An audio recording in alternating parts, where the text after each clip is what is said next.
বিসমিল্লাহির রহমানির রহিম। আসসালামু আলাইকুম। হ্যালো গাইস, কিচেন আজ আপনাদের সবাইকে স্বাগতম। আশা করি আপনারা ভালো আছেন। আল্লাহর রহমতে আমিও ভালো। আমি রান্না করব আলুর ঘাটি মাছ দিয়ে। এখানে পরিমাণ মতো সয়াবিন তেল দিয়েছি আর পেঁয়াজ দিয়ে দিলাম। এখন আমি ভেজে নেব। পেঁয়াজ ভাজা হয়ে গেছে, এখন আমি উপকরণ দিয়ে দিলাম। হাফ চামচ হলুদের গুঁড়া,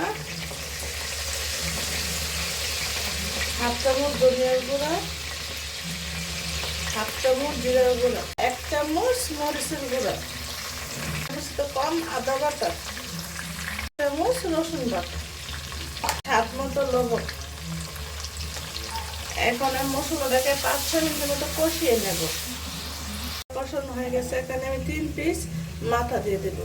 তেলাপিয়া মাছের মাথা, আজকে মাথা দিয়ে রান্না করবো।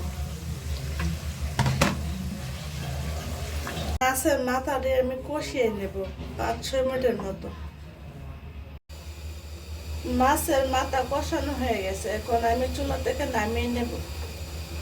মাথা নামিয়ে নিয়েছি, এখন সিদ্ধ করে আলু দিয়ে দেবো। আমি আগেই আলুটা সিদ্ধ করে রেখেছিলাম। এখন আলুকে আমি কষিয়ে নেব। আলুগুলাকে আমি মাঝখানা ভেঙে দিয়েছি। এখন আমি মাছের মাথার কাঁটাগুলো বেছে নেব। দিয়ে দিলাম ফালি করা কাঁচামরিচ 5-6টার মতো দিয়ে আমি 5-6 মিনিট কষিয়ে নেব। ডেকে দিলাম, ডেকে কষিয়ে নেব। এখন আমি দেখবো কষানো হয়েছে কিনা। মাশাআল্লাহ, সুন্দর কষানো হয়ে গেছে। এখন আমি এর মধ্যে জল অ্যাড করে দেব। আলু কষানো হয়ে গেছে, এখন আমি এর মধ্যে জল অ্যাড করে দেব পরিমাণ মতো। এখন দিয়ে দেব কেটে রাখা টমেটো।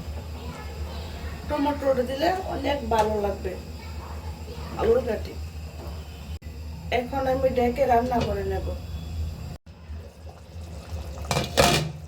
এখন দিয়ে দেব মাছগুলা। কাঁটাগুলো বেছে দিয়েছি, কারণ বাচ্চারা খাবে তো, এই জন্য কাঁটাগুলো বেছে দিয়েছি।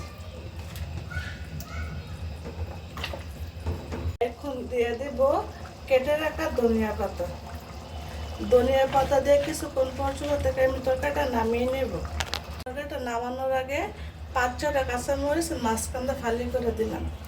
এটা দিলে ভালো একটা ফ্লেভার আসবে তরকারিটা থেকে, অনেক ভালো লাগবে খেতে। আরও আপনাদের কাছে যদি আলুর ঘাটি রেসিপিটা ভালো লেগে থাকে, লাইক দিয়ে পুরো ভিডিওটা দেখার অনুরোধ রইল। আর আমার চ্যানেলে নতুন বন্ধু হয়ে থাকলে সাবস্ক্রাইব করে বন্ধু হয়ে পাশে থাকবেন। বন্ধুরা, চুলা থেকে তরকারিটা নামিয়ে নিয়েছে। মাশাআল্লাহ, কত সুন্দর একটা কালার এসেছে।